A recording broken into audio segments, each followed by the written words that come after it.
Padaya Krishna Pristhaya Bhutale Srimate Bhakti Vedanta Swami Iti Namine Namo Vishnu Padaya Krishna Pristhaya Bhutale Srimate Bhakti Vedanta Swami Iti Namine Namaste Saraswati Devi Gauravani Pracharine Nirvishesha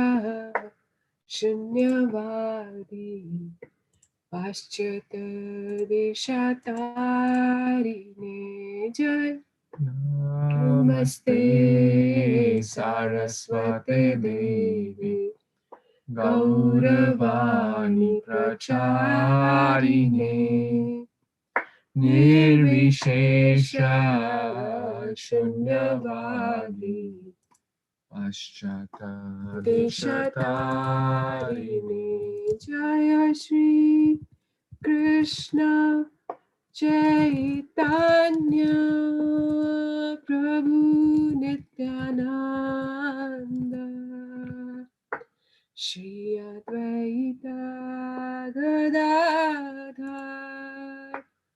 Srivasadi Gaur Bhaktavrinda Jaya Shri Krishna Chaitanya Prabhu Nityananda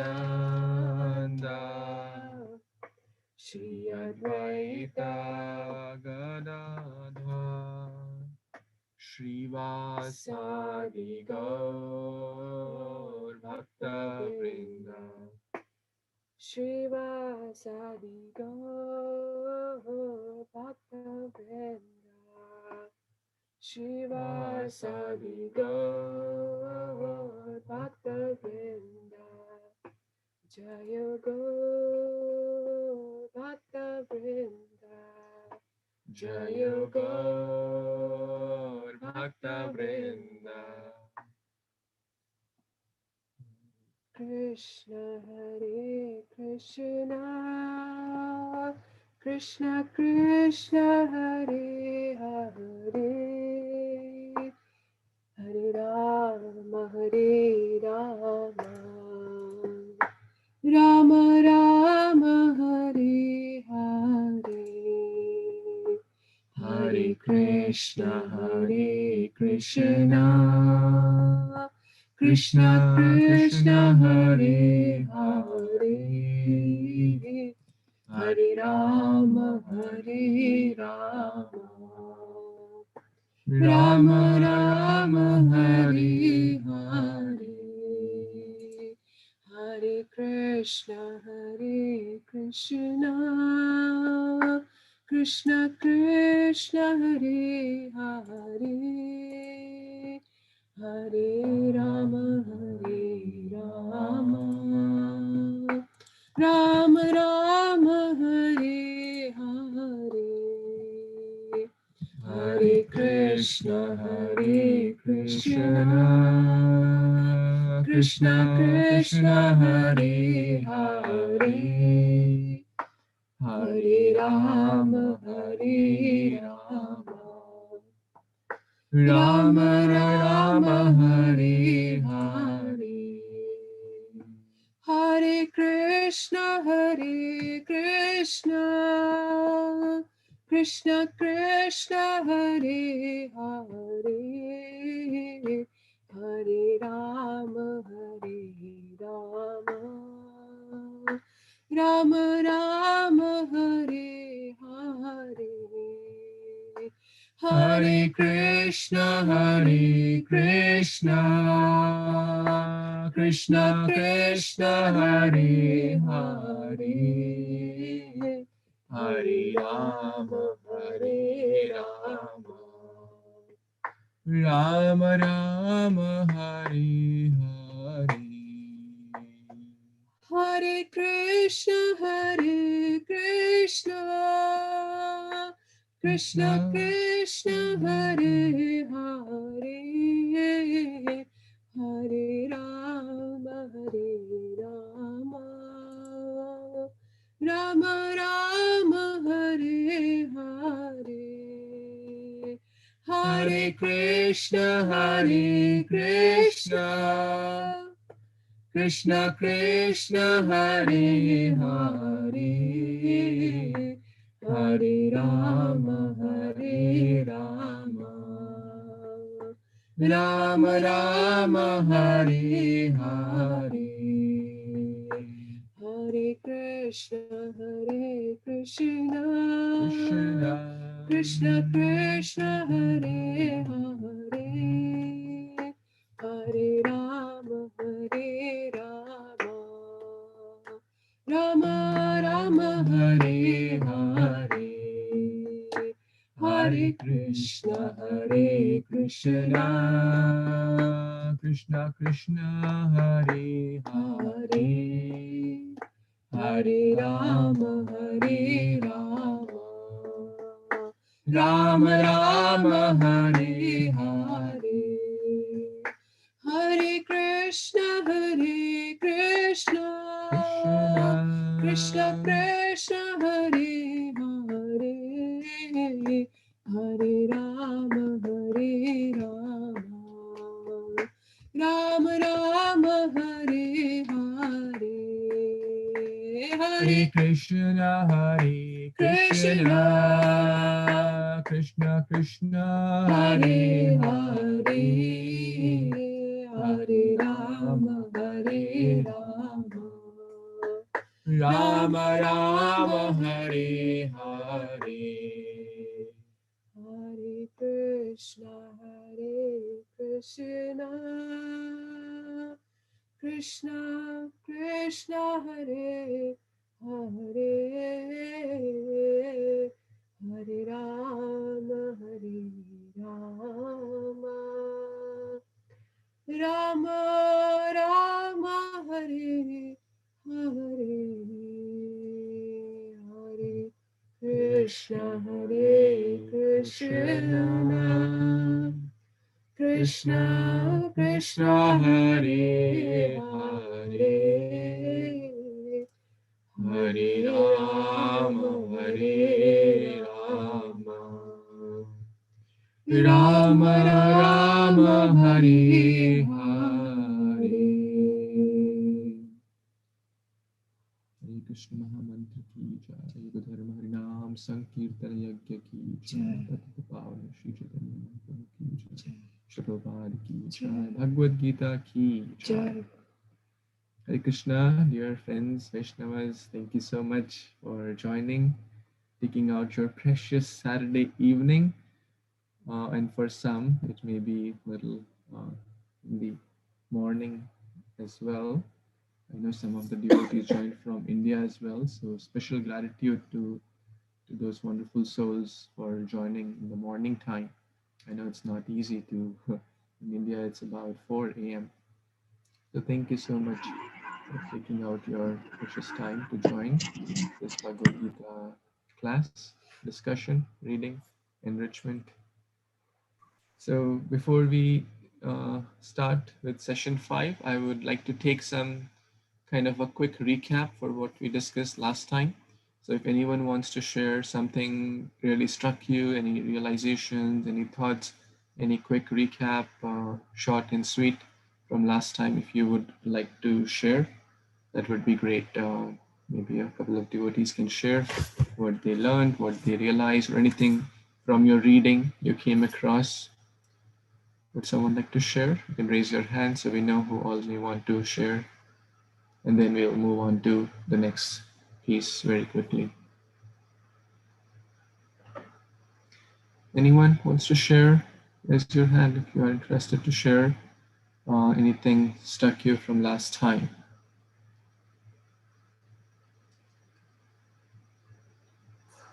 Yes, Ravi Prabhu, want to share? I guess everyone is quite shy today. Is it a shy day of the year? No, right? I checked the calendar, it didn't say like that. Okay, so please be open and please share. It's not the shy day of the year today. So, Hare Krishna, Prabhuji, Hare Krishna, all devotees.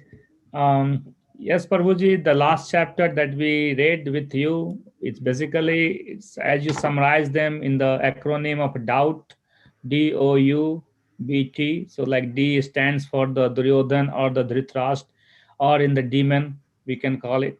And then follows by the O, which is the some sign, I don't know how to say the word, oblivious sign, ominous signs. Very ominous nice. signs, which is Yes. which indicates that how the Duryodhan has the chances of not winning the war because he doesn't have anything that is in favor of him. Then there is Very a nice. Let's see if others remember the acronym as well. So he shared about D and O. Can anyone tell what does U stand for? If you were present in the last, yes, Sampada, you would like to share with what U means? Uncertainty. Uncertainty. So what was the uncertainty in his mind or Arjuna's mind? Who knows the answer? he was uncertain about the whether to fight or not to fight due to various regions, and you have summarized them in 5 regions. Like Very the nice. starting with the he was very compassionate, he has the compassion for his family, his friends, and his teachers, so he thought it's not good to fight with them. And Very then he nice. had, yeah, then he was also afraid of getting any sinful reactions. Very nice. Then he Thank was you. also like he Very was also nice. thinking like if I kill them, then whom do I enjoy this remaining samrajya? So he was not, he just didn't want to do it. And he was also afraid of losing all the family tradition. And Mhm. then at the end, which is coming in chapter 2, he was undecisive. He was not able to decide whether to fight or not to fight. Then only he Thank you. surrenders to his friend, not as a friend, and he makes Krishna as his guru, and he thinks, okay, now you are the only one, because I have got all this karpanya dosh, like I'm like a misery now. I'm like a miser. I don't know what to do. So I'm under your feet. Now Thank you you. tell me what is best for me. Very nice. Thank you. Thank you for sharing those 5 reasons, Prabhuji. Very nice. So then he was bewildered, the B for bewilderment. He was confused what to do, what not to do, and then T is the Turning turning point. point. So he said, he was crying, morose, depressed, hands were shaking, Gandiva was slipping, and basically Krishna put his devotee in illusion so that we all who are in illusion, but we don't even often realize that, can get the message of Bhagavad Gita. So Krishna uses his devotees like Arjuna. And today we will see more from chapter 2. So till which verse did we read in chapter 3? Anyone remembers? Chapter 2, sorry. I think we read the 2.1, Prabhuji. 2.1. Okay, so we'll start Hare with Krishna Prabhu, I think we did until 2.2. 2.1, 2.2. Okay, we'll do a quick recap of that and then move forward. So let's start with the Mangalacharan prayers. Yeah, prayers to invoke auspiciousness, prayers to get the mercy of the teachers, because whatever we are discussing here, it's not any Tom, Dick, and Harry speaking, it's Lord Hari speaking. Okay, it's the mercy of Acharyas, it's the words of the Supreme Lord, and coming down in disciplic succession, which means through parampara system.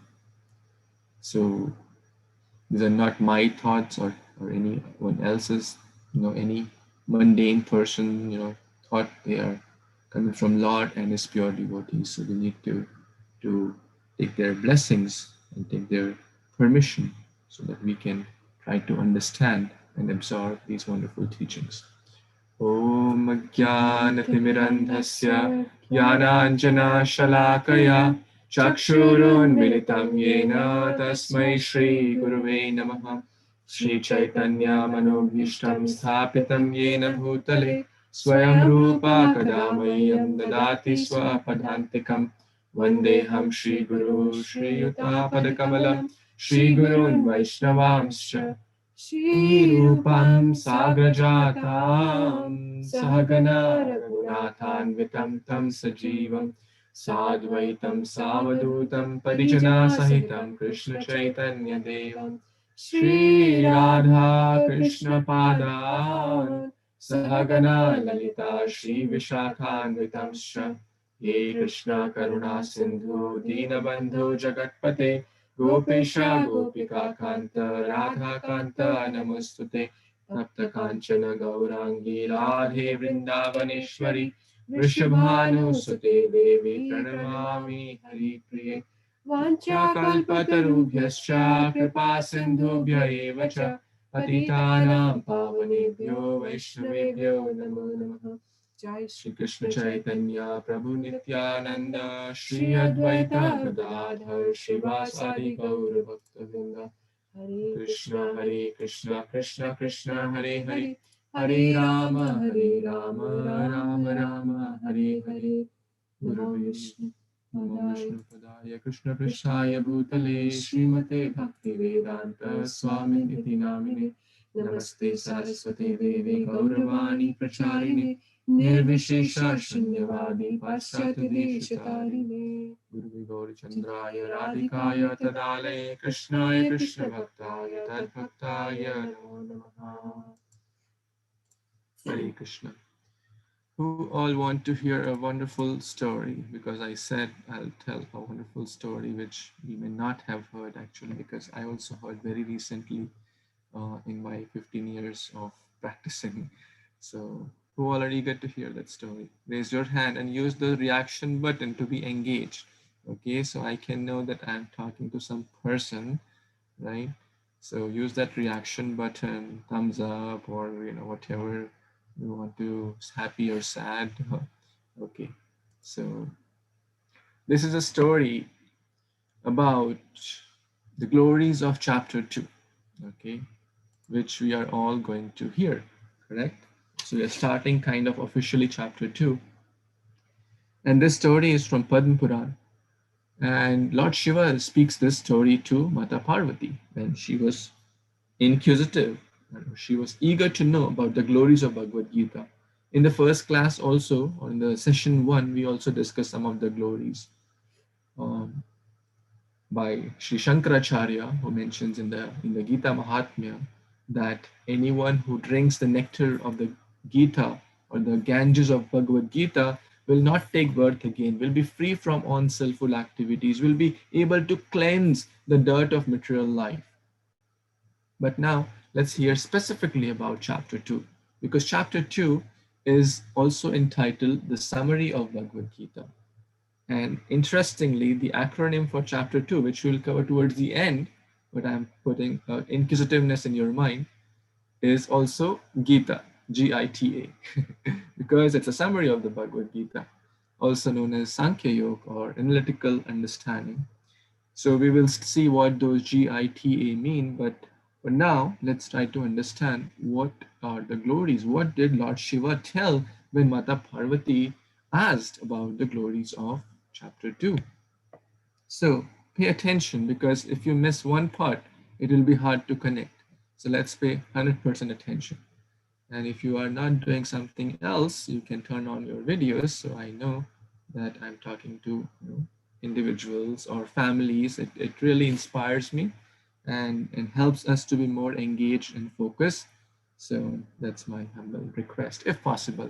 If we are something, not in a position, that's understood. So once upon a time, that's how stories begin with, right? There was this great personality, and Lord Shiva is quoting from the words of Lord Vishnu. He's following the parampara. So there was this great Brahmin named Devasham, okay? And he used to live in Pandharpur, and very, very pious, following yajna, dan, tapa, following all the process of austerity, giving charity, and following the rules and regulations of the Vedic life. Very, very sincere person, and very, very spiritually inquisitive also. So he had a lot of good qualities, very, very pious, and trying to gradually, move up in the spiritual ladder, which we will cover later in the journey. And he was eager for searching about the absolute truth. Who is that absolute truth? How can I know more? So then he was inviting different people, different sadhus were visiting, and different saintly people were visiting. So once upon a time, this great person, this great yogi with half closed eyes was sitting in meditation.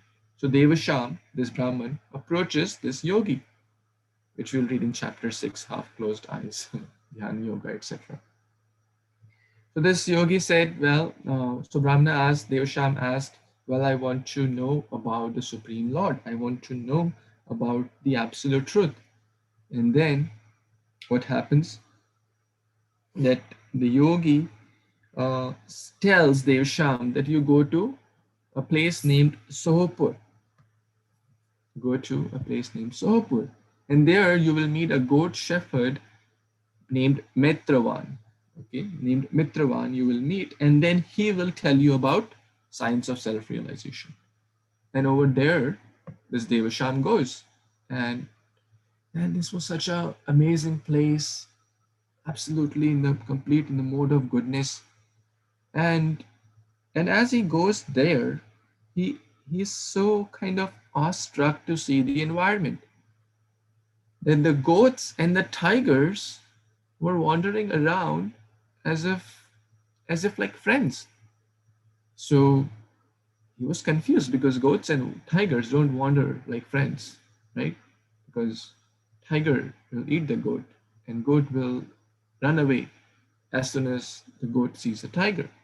So in short, they were non inimical. They're naturally inimical, but at that place they were non-inimical. So then Devasham, approaches whom? Mitravan. So he finds Mitravan sitting in meditation on the Supreme Lord, and Devasham asked that that how come this place is so transcendental, that the goats and the tigers are just wandering like friends, they're not inimical. And then Mitravan replies that I'll tell you a story, a story within a story. That once upon a time, and the tigers were attacking the goats, and then suddenly, as soon as the tiger was about to chase in the chase they were running, and suddenly the tiger becomes non-violent, very, very close to the goat, and then the tiger doesn't just feel like kind of killing the goat. And then tiger is awestruck, how come this happened? And the goat is also not fearful. The goat is also awestruck, how come that happened? And Mitravan was also present at that time. Now he's narrating a story to Devasham. It's quite intricate. So then the goat and the tiger approach Mitravan at that time and says, well, Mitravan, do you know why we are, feeling like friends? Why our natural fear and natural desire to kill the goat is gone? He said, I don't know. And then there was a monkey sitting on the branch. He said, well, I know all this story. Why all of you are feeling so non-violent? Why your natural propensities of envy or killing the goat has gone, and your fear has gone. So then monkey tells the story to all three, the goats, the tigers, and Mitravan. He tells that in this forest, long, long back, there was a temple of Lord Shiva. And then there was a rishi named Sukama who was serving Lord Shiva in that temple, was serving Shiva Linga. And then there came a sadhu in that temple. So Sukam, the rishi, served this great sage in the forest and asked for self-realization, asked for pure bhakti. Now Shivratri is coming. We can ask for pure bhakti from Lord Shiva. That's the best thing to ask, not for some temporary gains. Give me a good wife, give me good health, give me some money, give me some job. That's not the right thing to ask from Lord Shiva. Because just imagine he's the best amongst the Vaishnavas. So So come, ask for pure bhakti, pure Krishna consciousness. Give me the topmost thing. And so the sage said, okay. He carved in the stones with his own hands all the verses of chapter 2 of Bhagavad Gita, all the verses. And he told that you recite these verses regularly and you will become free from all your bodily things, hunger, thirst. You will become free from. Not only that, anyone present will be free from there. Anyone present in that town, that Sohopur, was free from that their bodily desires, their enviousness, their enmity, their inimical nature. Like the tigers and the lions were became friends with the goats. And not only that, this happened in the Puranas, even 500 years back, when Lord Chaitanya Mahaprabhu, the hidden incarnation of the Supreme Lord, when he came, he's the Supreme Lord, and he came and was passing through the forest of Jharikhanda, which is in Jharkhand currently. The goats or the lions and the deers were embracing and dancing in ecstasy. And the footprints, this is not some fairy tale, the footprints of the tigers and the deers are still present in the stones over there. One devotee was sharing with me those recently. So, so this is Bhagavad Gita. It will help us to uplift us from our lower modes, from our vices, greed, envy, pride, illusion, and give us the topmost thing, and that is Krishna consciousness, pure bhakti, unalloyed bhakti. So, so Kam started to worship, and then anyone who comes in this and hears about this wonderful chapter 2 of Bhagavad Gita will attain all these higher modes. And then Maitravan also started to read chapter 2, started to follow the process of bhakti, and then he also became a great soul, and he gave then later guidance to Devasham, the Brahmana who had come. So in short, it is not just applicable for chapter 2, it is applicable for every chapter. What to speak of every chapter, every verse? What to speak of every verse? We have discussed Bhagavad Gita, Kinchidadita. Every word of Bhagavad Gita is so powerful because it is a song of God. It is not some material word, it is not some material sound. So, with that mood, with that our focus, let's try to understand this chapter 2. And this was the story by Lord Shiva to Mata Parvati. So in the last few verses, in the last, I think till text number, we studied till text number 1 and 2. So we were talking about in text number 2 that the Supreme Lord here, it's the first time, if you observe carefully, I'm sharing the screen, I hope you can see this. So Sanjay Uvacha means Sanjay is speaking, correct? Very simple. Sanjay said. Sanjay Uvacha means Sanjay said. Uvacha word will come multiple times. So we can remember it in Sanskrit, it means, in English, it means said. Okay. And when it's in plural, it's said uchu. Sometimes it will come. Maybe not in Bhagavad Gita, but later. So earlier we heard Dhritarashtra Uvacha, text 1, chapter 1. We heard Sanjay Uvacha. We heard Arjuna Uvacha, right? But now from text number 2, the first time we see Sri Bhagavan Uvacha, right? Because it's very important to note here that the Supreme Personality of Godhead, Bhagavan, is speaking this Bhagavad Gita, is giving the solution to all the problems or all the difficulties of Arjuna. So, and Prabhupada therefore gives a very detailed purport to this verse because the first time Sri Bhagavan Uvacha is coming and it will continue to come in all the verses spoken by the Supreme Personality of Godhead. Bhagavan, the possessor of opulences. Namely, we discuss Krishna has unlimited opulences, but we discuss about the six: unlimited wealth, unlimited beauty, unlimited knowledge, unlimited strength or power, unlimited fame, and unlimited renunciation. He was ready to drive the chariot, drive take a car, right? Become a driver of his devotee like Arjuna.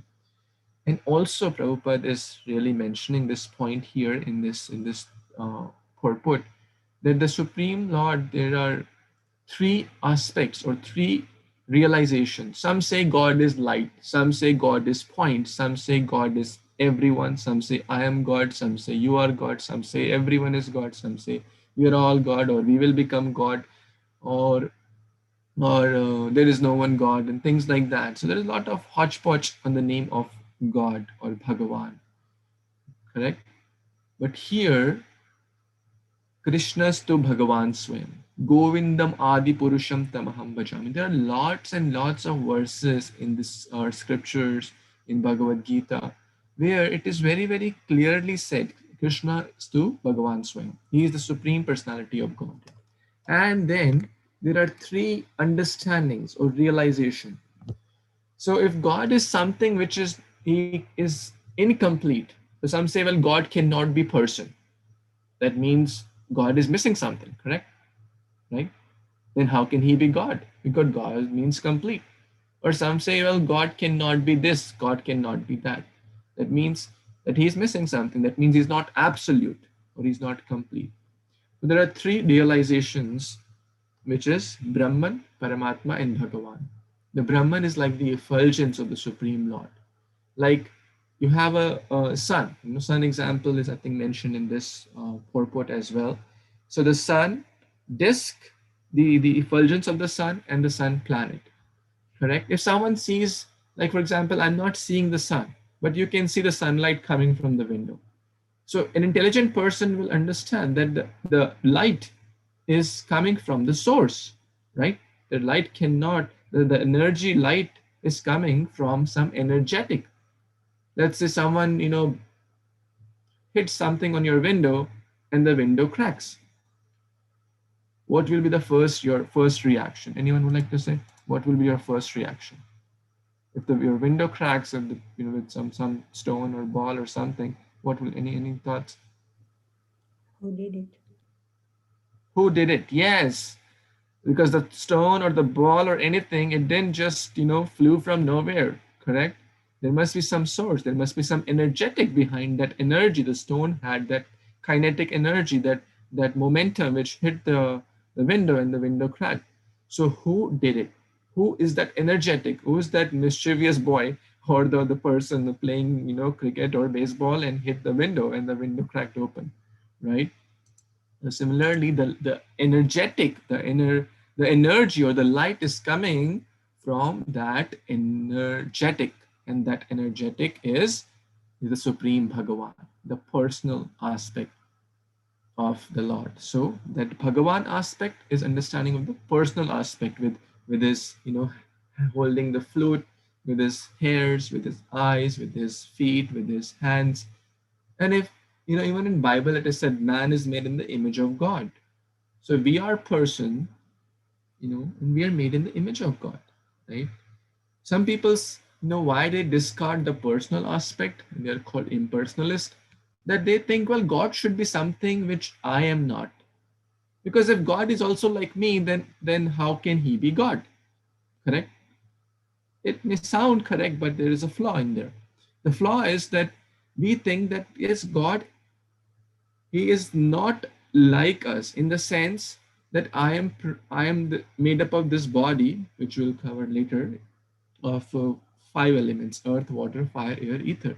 So in solid, liquid, or gas, in scientific way, if you want to understand in the modern way, there are some solid substances from earth, there are some liquid substances, blood, and there's some gaseous substance, there is air in the body, right? So but the Supreme Lord is not like us. He is not, his body is not made of earth, water, fire, air, ether. He's absolute truth. He doesn't come like how we come. So therefore, we are not, we are not God, and we'll never be God. That's very, very important to understand. We can become Brahma, we can become Indra, we can become a dog, we can become an ant, we can become an elephant. all these are different kind of garments.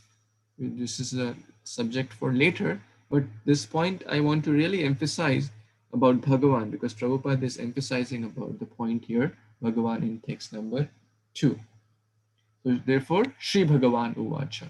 And we discuss about his opulences, his strength as well. So now let's move on to text number 3. Is it clear a little bit? The Paramatma is the localized form, isn't it? The Krishna is present in our hearts. So Paramatma is a localized form in the heart of everyone. That Paramatma realization. So Brahman, the effulgence, Paramatma, the localized form, and the Bhagavan understanding or realization, Krishna as person, the supreme personality of Godhead with hands and flute, and that's how Arjuna will later say, that's for us, so that we can also easily relate and understand his in his complete aspect. So only a devotee can try to understand Krishna in his fullest form. So this is his complete understanding. Those who say God is just impersonal, it's only partially correct. And partially correct things often lead to wrong conclusions. Correct? For example, I can address let's say Ravi Prabhu as man. Correct? Right? But is that correct? Yes, that's partially correct, right? But won't you like to be addressed as, as by your name, by your, okay, Ravi Prabhu is wearing a beautiful white jacket with black glasses, and then whose father's name is so and so, whose height is this, who lives in this town, etc. How many of us would like to be addressed in a personal way rather than a man or a woman, right? Or some just living being, right? Or living being, right? That's correct. But it's not the complete understanding. Only a less intelligent person would try to address someone as, oh, living being, come here, right? So, but as Vaishnavas, we try to address or understand Krishna in his complete form, and also understand that the energy is coming from there, from the energetic. The Paramatma realization is coming from, is a kind of one of the understanding, but it's not the complete understanding. So let's move on to the next verse, which is text number 3. Now the Supreme Lord is speaking. Klebhyam partha naitattvai upapadyate shudram hridaya dorbalyam Tyaktvot uttishta parantapa. Someone want to read the translation of this verse, please? Yes, Vedi. O son of Pritha, do not yield to this degrading impotence. It does not become you. Give up such petty weakness of the heart and arise, O chastiser of the enemy. Thank you so much. So here Krishna is kind of chastising Arjuna that, get up, come on. How come these lower propensities are coming? How come it's in the middle of the, like, for example, like your child is studied hard for an exam, right? And it's the day of exam, and he's saying, oh daddy, oh mommy, I'm not feeling like writing the exam, right? So you'll say like, well, come on, get up, be brave. How come these lower propensities are coming? It's the day of exam. You studied all your year. Now it's your time to prove the medal, and you are feeling like it's I don't want to fight. Come on. And then you'll revive like, oh, you are the great Aryan. And then this came in the last verse. We didn't discuss that piece, but I want to mention that anarya jishtum aswargyam. Don't become anarya, become arya. So arya means, Prabhupada is mentioning, the person who knows the value of life, who understands the spiritual understanding of life. So just by having the name Arya Samaj or this Samaj or that Samaj does not become Aryan. Aryan means the one who's a truly civilized person. So practically, or one who understands the spiritual culture. So sorry to say, today in this world, most of the population is just following the Anaryan culture or not Aryan, not understanding the true value of life, not understanding the spiritual culture. And therefore, there are so many problems, there are so many disease, there are so many um, difficulties. Why? Because of not following the Aryan culture, not following the understanding the spiritual culture. So Hitler, on the name of Aryan, that he thought, okay, we are Aryans and rest everyone else is a fool, so let's kill, right? Let's kill them. They're primarily the Jews and others. That's not Aryan. Uh, Aryan means one who understands the true civilization, the true meaning of life, true spiritual culture. In short, we should try to become Aryan. Or a Krishna conscious devotee is certainly following that culture. That means to be compassionate. And now we also discuss the meaning of compassionate, to not on the bodily level, to on the spiritual level. Can anyone give the example of misplaced compassion? So we discussed this misplaced compassion. Can anyone give an example of, raise your hand if you would like to share an example of misplaced compassion? That means compassion on the level of body. Yes, Shital Mataji, please. Hare Krishna Prabhuji, I think in last time you had discussed this, you had given an example of Kai. Okay, yes. She was trying to help, but not knowing what is the real thing. And also from modern times, for example, there are so many meat eating industry is a good example, right? People sometimes feed meat to the kind of hungry people, right? And they're thinking, oh, it's a great thing. I'm quenching their hunger. But on the spiritual platform, that animal, the soul, so of course the soul is eternal, but that does not allow us to harm others.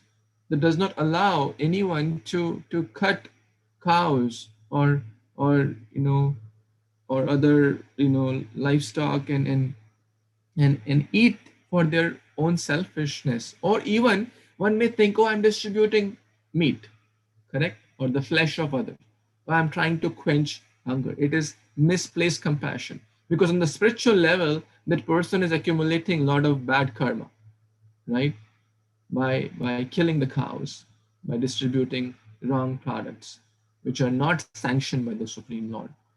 So misplaced compassion on the bodily platform. On the spiritual platform, if someone, there are millions of abortions done every year.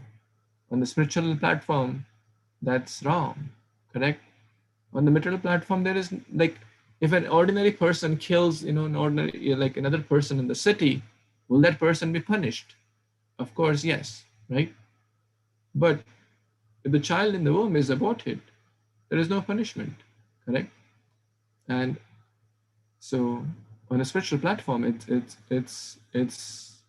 wrong, right? It's wrong, and there are heavy punishments. But the point is, we have to understand what is right compassion. It's on the spiritual platform, and we discussed that distributing prasadam is a very good way. It not only helps the body, it also helps one's emotional and, most important, spiritual needs. So we discussed compassion, we discussed the word anarya and arya, we discussed the word Bhagavan, we discussed the three understanding, and now we discussed few examples also. So now Krishna is kind of little probing Arjuna, or kind of accusing Arjuna, get up, trying to be a little heavy upon Arjuna, so that his real kind of self, or trying to boil his blood in short, so that he can really kind of, because right now Arjuna has not surrendered to Krishna, right? Right now the talks are more like friends. Okay, I don't feel like fighting. My hands are trembling. I don't feel like right now. Krishna is just more like friendly level. Hmm? And we will see very soon that how Arjuna will take shelter and surrender as a disciple. So, but before that, he gives one more reason, because now Krishna is kind of telling, why are you scared to kill your enemies, right? Why are you scared to kill your enemies? Now, let's see what Arjuna speaks. Arjuna uvacha katham bhishmam aham sankhye dronam cha madhusudana ishubhi pratiyotsami pujar arhavash arisudana. Would someone want to read the translation for this one?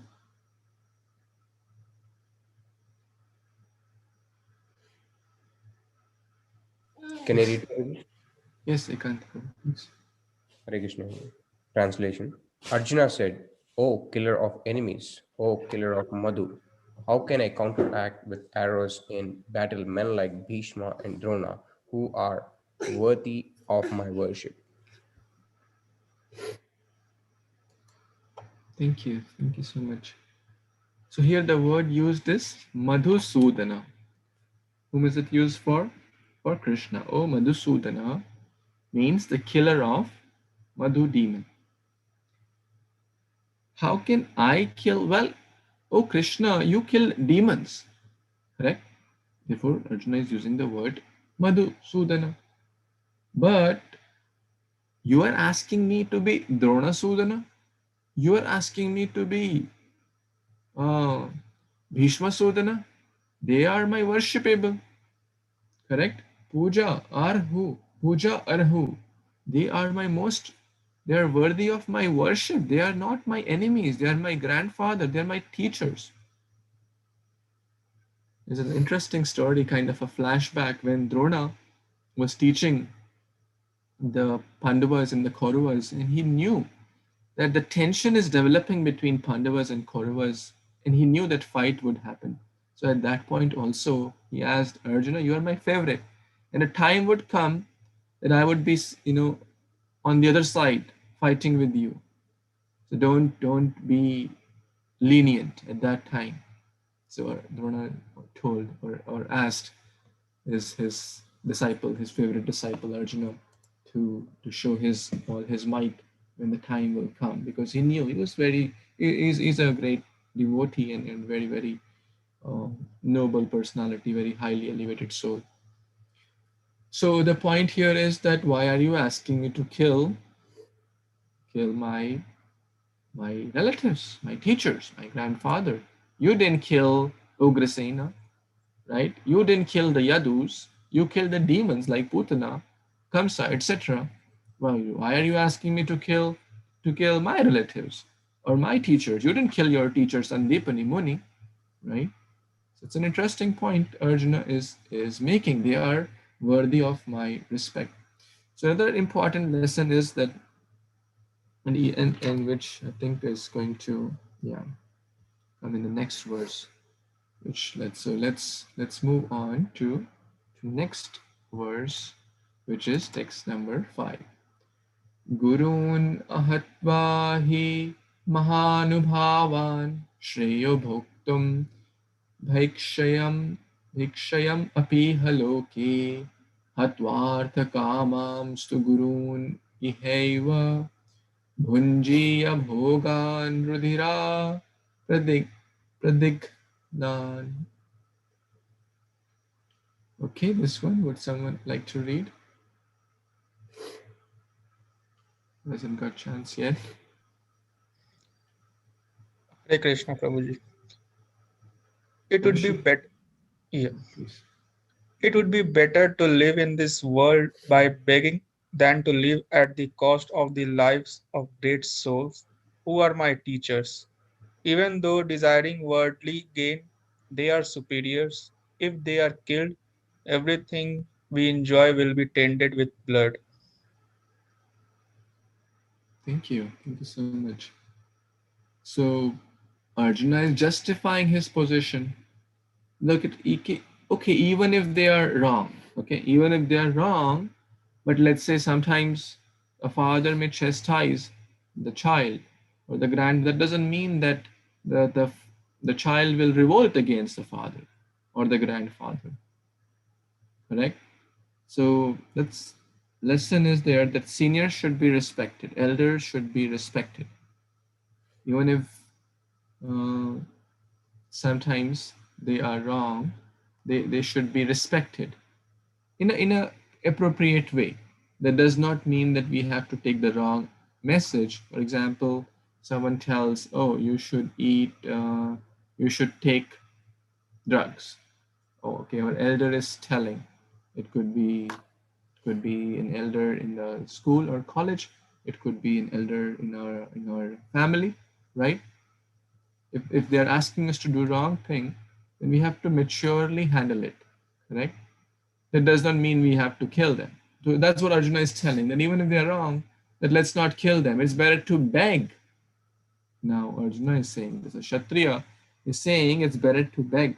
And Prabhupada mentioned that we should not try to do others' dharma, even if we are sometimes doing our dharma not in the best way. It's an important lesson.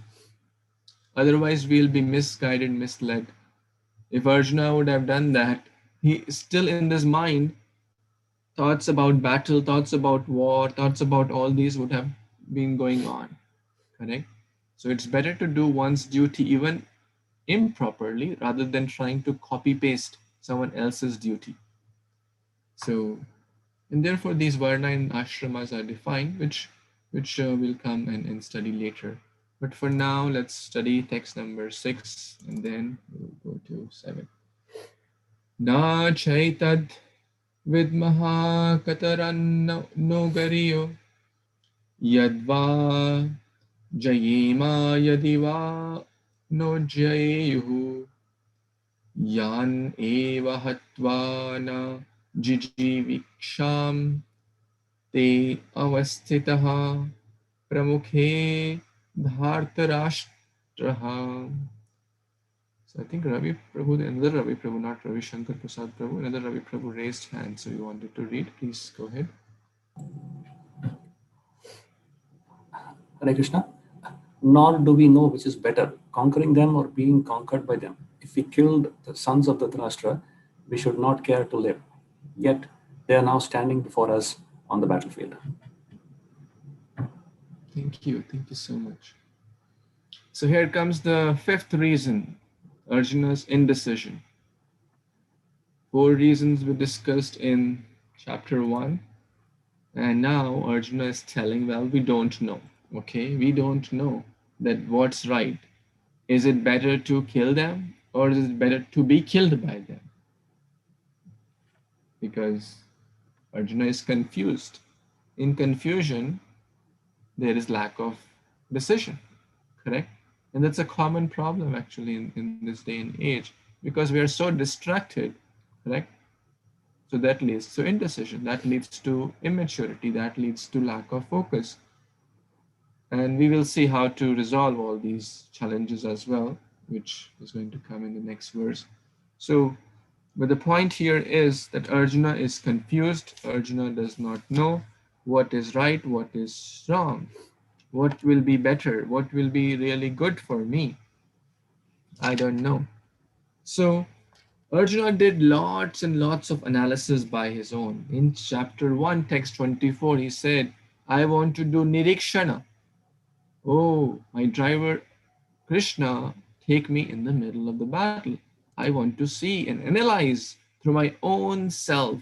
By my own self, I want to analyze who has come to fight, who has not come to fight, who wants to fight. So basically, Arjuna was confused and not knowing what is right and what is wrong. Now, in this state of confusion and depression, frustration, moroseness, hands trembling, eyes full of tears, Let's see what he did, which is very, very important verse. Text number 7. Those who want to learn can also learn. Karpanya dosho pahat swabhavah pritchami tvam dharma sammudacheta yat shreyasya nishchitam bruhi tanme shishyasteham shadimam tvam prapannam. Okay, would someone like to read this one? Casey Mataji, you want to read? Yes, Prabhuji, Hare Krishna. Now I am confused about my duty and have lost all composure because of miserly weakness. In this condition, I am asking you to tell me for certain what is best for me. Now I am your disciple and a soul surrendered onto you. Please instruct me. Thank you. Thank you so much. This is kind of a turning point in Bhagavad Gita. Until this point, Arjuna was, as we discussed, was just trying to analyze by his own self, by his own mind and senses, and he was put into illusion. So the point is, a person in illusion cannot be freed by his or her own attempt. He needs to take shelter from someone who is not in illusion, here referring to spiritual master, here referring to the Supreme Lord and his pure devotees and his bona fide devotees who are his bona fide representatives, who are free from this illusion, who can help us to be free from perplexities in life. Prabhupada is so nicely mentioning here that all the Vedic scriptures advise us to do one thing. If we have to get free from the perplexities or dualities of life or challenges of life, what do we need to do? Take shelter of bona fide spiritual master. Om Ajnana Timirandasya Jnananjana Shalakaya Chakshur Unmilitam Yena Tasmai Shri Guruve Namaha. We are born in the darkest of the ignorance, the darkness of ignorance. To get the light of knowledge, we need to take shelter for the one who carries the torchlight, right? For one who can give us the light of knowledge, of bhakti, and of Krishna consciousness. And that is Krishna and or his bona fide representatives. So Arjuna is taking shelter. Now it's interesting thing. We can discuss a lot on this verse, that we are all in perplexities, correct? We are all in different perplexities, health situations, emotional situations, financial situations, and ups and downs in life. Everyone goes through challenges. And the solution to all problems is not material. Solution to all problems is spiritual, actually. Only if we have the vision to understand it. Even today, only me and my wife were kind of watching a journey of two sisters. Materially, they have a lot of challenges, and I'm going to share that video also with you for those who are interested. They have lots of challenges. They have muscular dystrophy, right? And a lot of difficult situation. And they were mentioning that even to do the normal chores like eating a meal takes 1 or 2 hours because the muscles are so weak. And taking a bath may take hours and things like that. And all of us have kind of similar situation or go through a lot of different upheavals, loss of a near one, health issues, financial issues, relationship issues, etc. The solution to all challenges is spiritual, is to take shelter of a bona fide spiritual master, to get out of that web, to get, when the ant is stuck in that web or any creature is stuck in the web, he or she cannot get out, the creature cannot get out by his own endeavor, right? So we need to take shelter of a bona fide spiritual master. And ask what? Guru, Gudakesha. Gudakesha means the conqueror of darkness. Guru means darkness. Guru means one who destroys darkness from our life. In this modern day and age, there are a lot of so-called gurus. There are, and guru has become such a common word actually, even in our, kind of Western culture, also Eastern culture.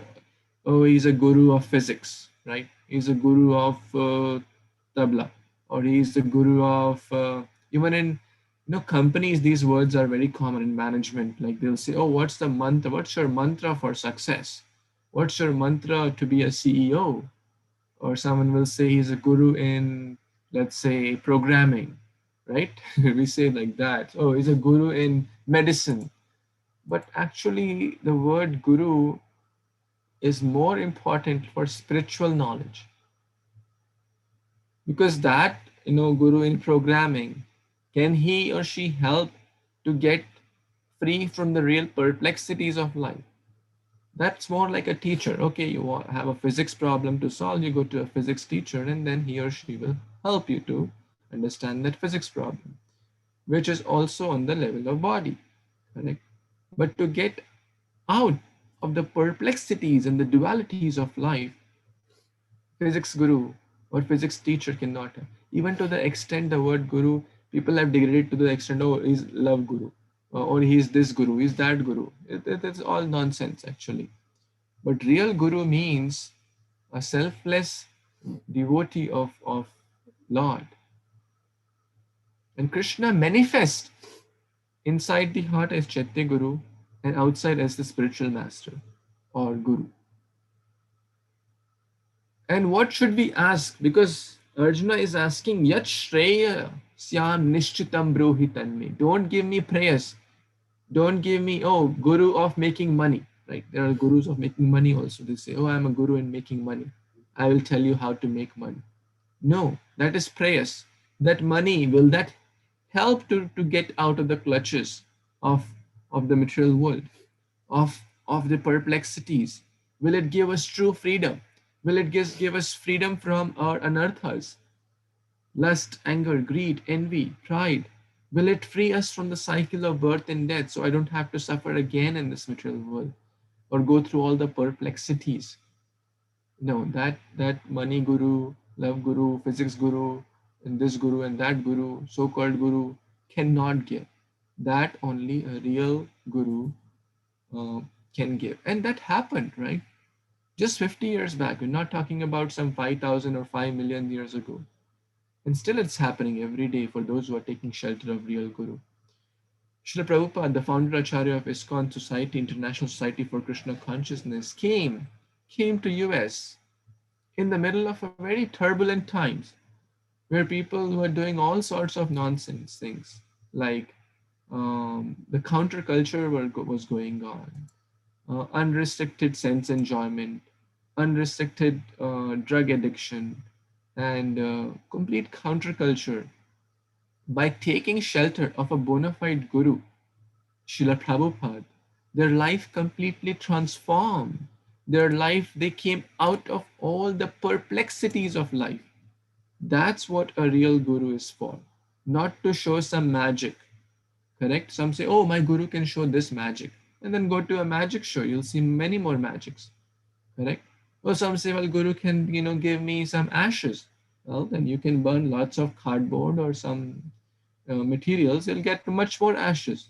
The purpose of guru is not to get some prayers. Oh, the guru can produce gold. Can the guru produce mountains of gold? No, 1 gram of gold from here and there, getting some siddhis, that's not the goal of life. Even if one can do that, will that, that 1 gram of gold help us to get out of the perplexities of life? No, guru means one who can give us shreyas, one who can help us to get this out from the perplexities. And that is Krishna and the Supreme Lord and his bona fide devotees.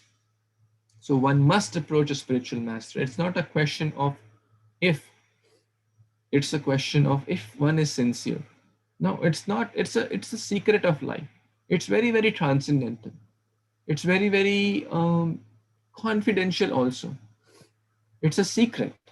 Now, what is a secret? Bhagavad Gita is Bhagavad Gita a secret? Yes and no. Correct. And Bhagavad Gita was spoken in the battlefield in the open ground of Kurukshetra. And is Bhagavad Gita is to get a copy of Bhagavad Gita, how many $1 million it takes to get a copy of Bhagavad Gita that only very selected few people can get? How many $1 million it took you to get a copy of Bhagavad Gita? Anyone? Right? It doesn't take a lot. Anyone can get it easily, correct? It's available freely on Amazon and Bhagavad Gita as it is. I'm talking about it's probably some devotees can easily give it to you, correct? So it's not and the knowledge in there, right? It's very simple in plain English or Hindi. It's all languages, so no one can say I can't understand. Or the only thing is sincerity of purpose. Arjuna showed his sincerity of purpose. And Arjuna had a lot of qualities. So we need to understand the qualities of a good disciple as well. Arjuna had faith in the Supreme Lord, right? He was ready to surrender in the middle of the war. Just imagine the situation. It's like a life and death situation, correct? People think, oh, Bhagavad Gita should be read in the, when I'm lying down on my couch and in a very comfortable, or on the beach, everything is rosy and cozy, then I'll read Bhagavad. Now I have to earn money. Now my kids are small. Now I have to get married, or now whatever situation, this and that. Now I have my exams and I'm preparing for SAT and MAT and GMAT or CAT or BAT or this. So many exams are there, right? Now the time is now, right? The time is now, because there will never be an ideal time, because we are in the middle of perplexities. Who can say that no, Arjuna was like a life and death situation. So our perplexities are much smaller than Arjuna's probably. So Arjuna showed faith, Arjuna showed surrender, Arjuna was tolerant also, correct? Arjuna was sense controlled also. Arjuna was willing to go to beg actually. Just imagine his level of surrender. Arjuna had full faith in the time of crisis, taking shelter of a bona fide spiritual master. So all these are qualities. And asking for Shreyas. We discussed these two words, Shreyas and Prayas. He's not asking temporary, give me some temporary relief, quick fix solution. No. For that, spiritual life is for people who want long-term happiness. And of course, that journey is so smooth and nice, it will also give short-term success also. But ultimately, it will give Shreyas. A lot of people, why they get up, in wrong things, because they're searching for a wrong thing. Very simple. As we are desiring, if we're searching for a wrong guru, then we'll get that. Arjuna was willing to pay the price. That means willing to follow the instructions of the guru. Sometimes people go to guru. Why? Because they know that this guru or this so-called guru will not tell me to do things, will tell me to do things which I like, correct? Or will not ask me to do things which I don't like. For example, he'll not ask me to change my bad habits. Oh, continue eating what you want, continue doing what you want. I don't care. Just give me some money. That's all. So if the person is searching for that so-called guru or a bogus guru or a cheater guru, a cheater, not a true teacher, then the person will get that. But if the person is looking for real Shreyas, then he must approach that kind of guru, and he must understand what are the qualifications of that guru and what are the qualifications to be a good disciple of that guru. You must be ready to accept the instructions. You must have faith. Therefore, Bhagavad Gita, that's the open secret. Not everyone takes to the message of Bhagavad Gita because not everyone is willing to be a good student of Bhagavad Gita. Not everyone is willing to accept the teachings of Bhagavad Gita. It's like a person, having a lot of, let's say, lung cancer, and he somehow recovers, and he got it because of smoking. Okay, the person got lung cancer, and now because of the old habits, years and decades, he still does not give up smoking. Somehow he has recovered. Now the doctor tells him, "Can I tell you a secret? If you want to live," he said, "Okay, yes, I really want to live. I really want to live. Please, please, please tell me a secret." "What's that secret?" "Guess what?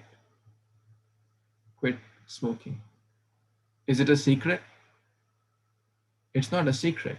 It's very, very plain. But the secret is that only one will understand for those who want to apply that principle.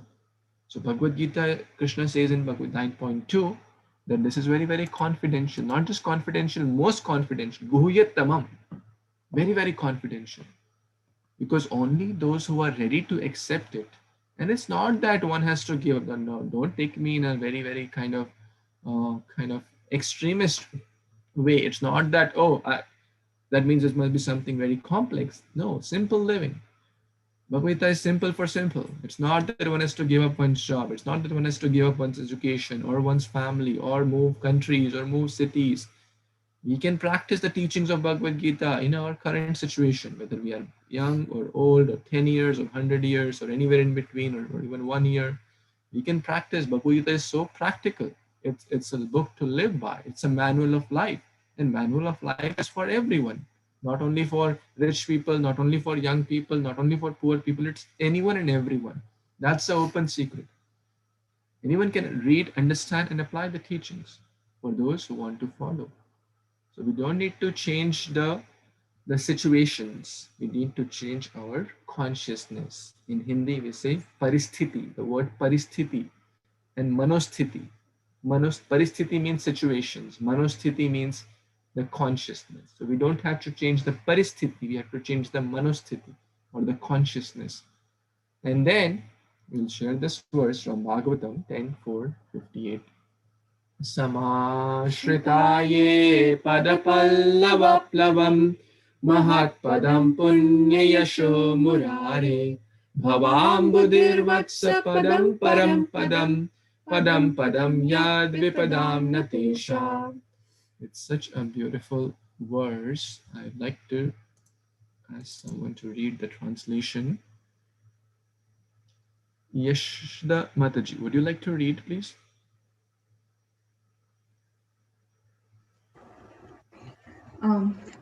Hare Krishna. Translation: For those who have accepted the boat of the lotus feet of the Lord, who is the shelter of the cosmic manifestation and is famous as Murari, the enemy of the Mura demon, the ocean of the material world, is like the water contained in a calf's hoof print. Their goal is Param Padma Vaikuntha, the place where there are no material miseries, not the place where there is danger at every step. Thank you. Thank you. Thank you so much.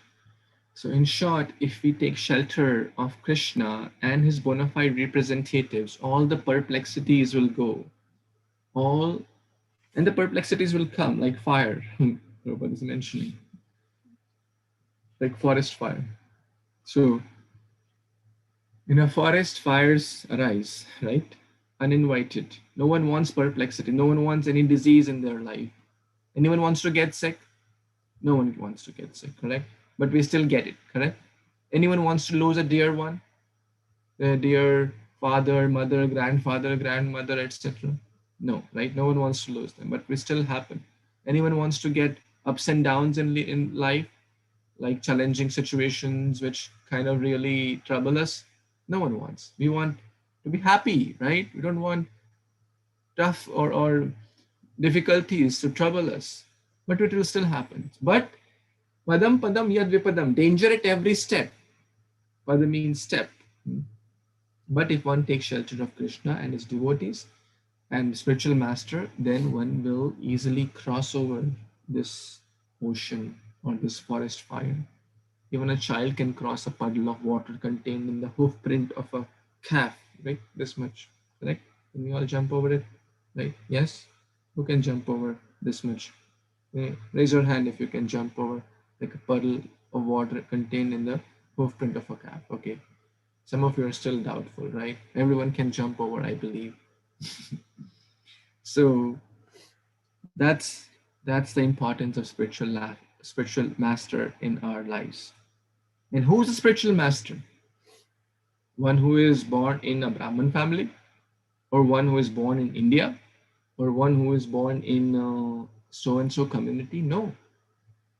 Prabhupada mentions that, yeah, sure. Kiba, yes, in text number 8, one who knows the science of Krishna consciousness, one who knows Krishna and one who knows how to share Krishna with others, one who can help us to be Krishna conscious, one who can help us to change our state of heart. That's a true spiritual master, correct?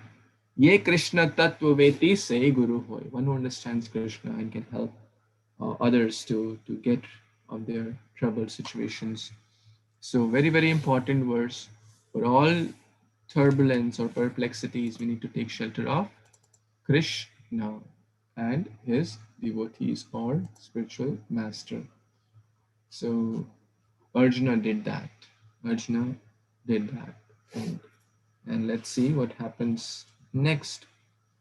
Nahi prapashyami mam apun ap mamap udyad yachokam uchoshanam indriyanam avapya bhumava asaptanam ridham rajam suranam api chadhipatyam. Anyone read this, please? Shital Mataji, want to read? Hare Krishna. I can find no means to drive away this grief which is drawing up my senses. I will not be able to dispel it even if I win a prosperous, unrivaled kingdom on earth with sovereignty like the demigods in heaven. Hare Krishna. Hare Krishna, thank you. So basically, Arjuna has kind of surrendered now, and is concluding that that nothing can help me out. Only one thing can help me out, and that is you, my Lord. Prabhupada mentions a very nice thing here. Let's read this. He could understand that his so-called knowledge was useless in driving away his problems. He was not an ordinary person, right? He was a very, very intelligent person, a lot of good education, a lot of powers, spiritual strength, and a lot of benedictions from demigods like Indra, Agni Dev, etc. We read that. It's the student of Drona, not just a student, the best student of Drona, the son of Indra. Amazing heritage, amazing everything. So it was impossible to solve such perplexities without the help of spiritual master like Lord Krishna. Academic knowledge, scholarship, high position, and we can add on wealth, beauty, fame, family, recognition. All these things are useless in solving the problems of life. Help can be given only by a spiritual master like Krishna. Therefore, the conclusion is that spiritual master is 100% Krishna conscious and bona fide spiritual master is a bona fide spiritual master, for he can help solve the problems of life. That's an amazing lesson. So, if we think, oh, if I get into perplexities, oh, I have my wealth, I have my bank account, I have my savings, oh, I'm very educated, oh, I am not very beautiful, oh, I'm this, I have a lot of friends and this and that. Then there's a story in Bhagavatam about Gajendra, who had lots and lots of strength. He is the king of elephants. He had a lot of strength. He had a lot of power, a lot of friends. Everyone used to fear. But when the crocodile caught him by the leg and he fought for a very long time, he couldn't be rescued. And then he called out wonderful verses called Gajendra Stuti, and then he was rescued. Same with Mata Draupadi. She was also caught up by the crocodile of Dushasana, who was trying to disrobe her. She also thought, oh, I'm very strong. Oh, I'm Kshatrani. I have Kshatriya blood in my veins, so I can fight. I can do on my own. Or then she thought, oh, I have great husbands. Oh, I have great grandfather. Oh, I have great guru. No one could help. So in short, Prabhupada is mentioning a very important lesson. If we think to solve the perplexities, material situations will help, it will only lead to frustration. For material or any challenges or perplexity, the solution is one. That is Krishna and bona fide devotees. And then the example we discussed of Prabhupada, those people when Prabhupada came had everything material. In US country like New York, in a city like New York, in a country like US, material facilities, wealth, pleasures to enjoy, the so-called bodily pleasures, wealth, opulence, everything. But people are still perplexed, correct? If material situations could solve the problems, then no millionaire would have been suffering from any problem. But is that true? No millionaire has any problem. True or false? Who would say? If you say false, like do like Vedi. Okay. So you all agree that in fact they have more problems, right? More anxiety, more fear, more depression, suicides, etc., etc. Even famous people, even very beautiful actors and actresses may commit suicide, right? Why? Because of trying to solve material problems with material things inside shallowness. So we have to take shelter of spiritual mastery. That's the lesson. And that's what Arjuna is showing by his example. So Arjuna asked to resolve the problem definitely. And the only way is Krishna consciousness. This is from the purport you'll come across in your reading. So he took shelter or refuge in Krishna consciousness. And that is the right path of peace and harmony. Those devotees, those people, those souls who took shelter of Prabhupada 50 years back, they became amazing. They're all the bad habits gone, perplexities gone. And they could face all the perplexities because they had the spiritual solution. They had the shelter of right guru. So I know we are a little out of time, but from text 9 and 10, we'll try to next time. But let's take some reflections. Let's take some thoughts or comments or even questions if someone has any. We are open for that. So we discussed till text 8 here. If anyone has any additional comments or questions, please feel free to raise your hand or unmute and ask. We have a couple of minutes for that. Is everyone still awake? Do a thumbs up if you're still awake and hearing. Okay. Most of you are awake. That's wonderful. You're all very, very tolerant, I must say. So you already have all the wonderful qualities of tolerance. So anyone has any comment or question to add or to share, or any realizations or any? Yes, Sheetal Mataji, you want to say something? No, Prabhuji, I just had a question about the Bhagavatam verse that you quoted. What was the number? Yeah, the boat of lotus feet of spiritual master. Yes. 10, 14, 58. The prayers of Lord Brahma. The chapter is prayers of Lord Brahma actually. And 10, 14, 58. It's a very, very nice verse. Okay, any other thoughts, questions?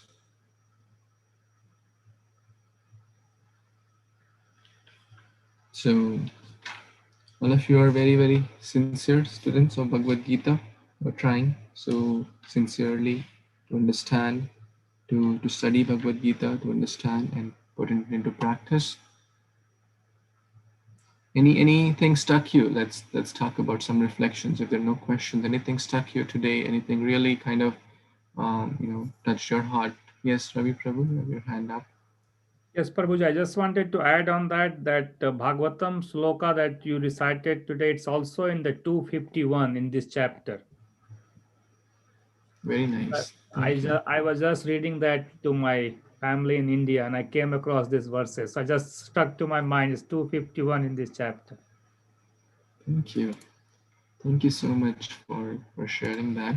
And since it's an important verse, you will see in Prabhupada's, reading Prabhupada's books, that you will come across those multiple times. Those important verses, Prabhupada, important things a teacher repeats multiple times. So Prabhupada will repeat certain things multiple times. And this verse is certainly one of those.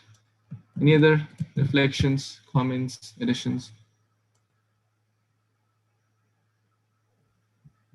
So Prabhuji, I used to be reading Gita quite a few times, but this time after, I was reading for the homework as you suggested, and I got really good clarification of the knowing the absolute truth in 3 phases. So far, it was not coming very clear. I was just kind of remembering the words, but it kind of cleared this time. So what I'm trying to share is, if we keep reading the Gita, sometime it just reveals to us that this is the understanding, this is the meaning. Thank you. That's a great realization. And Srila Prabhupada also says that every time we read, we'll find newer and newer jewels. We can never be done reading Gita. Even if one may have read once, the second time one reads, one will find newer jewels, newer realizations, newer lessons. So that's great. Thank you for sharing. And I have shared in the chat box, so I request to everyone to complete this short kind of form if you have not done yet. This is especially for those who are regularly attending. So I would like to kind of understand, all the wonderful souls here better, and also to your Bhagavad Gita record. So if you could mark your yes or no for those who are reading along. As I mentioned, if you are reading just 3 pages a day, just 3 pages a day, if you do, you will be able to read Bhagavad Gita in the year. Or to speak a day, even 5 days a week. So about 250 days are there. If you take 50 weeks, 5 days, then there are 250 days, right? So even that means you're reading 5 days a week, 3 pages, which takes less than 15 minutes, you will be able to read the whole Bhagavad Gita. So that's my recommendation, suggestion. So please read it, because as Ravi Prabhu mentioned, you'll find newer and newer realization, newer and newer jewels in your journey, in your reading. And some things I cover from here, some things I cover from other classes, but I would certainly encourage you to read. So please do these 2 small things as well. So if there are no other comments, yeah, if someone has already filled, yeah, not required to fill it again, but I still see some devotees who may have not filled. No, you need to only fill it one time. Yeah. But if you're joining as an individual, like if you have filled, let's say husband and wife, I would encourage to fill individually, because the responses may be different. Or even the children are joining. I see some of you are joining, so try to fill it individually.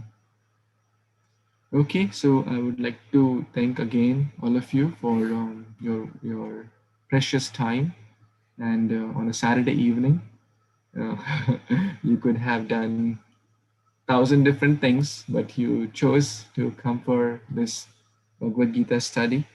And Krishna says that anything done, any spiritual, any even minute, even 1 minute spent in spiritual life will have unlimited returns. What to speak of about all of you who are so sincerely reading, understanding, and trying to understand Bhagavad Gita. It will protect us from the greatest danger. It will certainly give us all protection, like how Krishna protected Draupadi Mata, how Krishna protected Gajendra and multiple other devotees. So thank you so much again. Bhagavad Gita Upanishad ki jai, Srila Prabhupada ki jai, Samaveta Gaur Bhaktavinda ki jai. Thank you so much. Hare Krishna. We'll see you next week. Hare Krishna. Hare Krishna.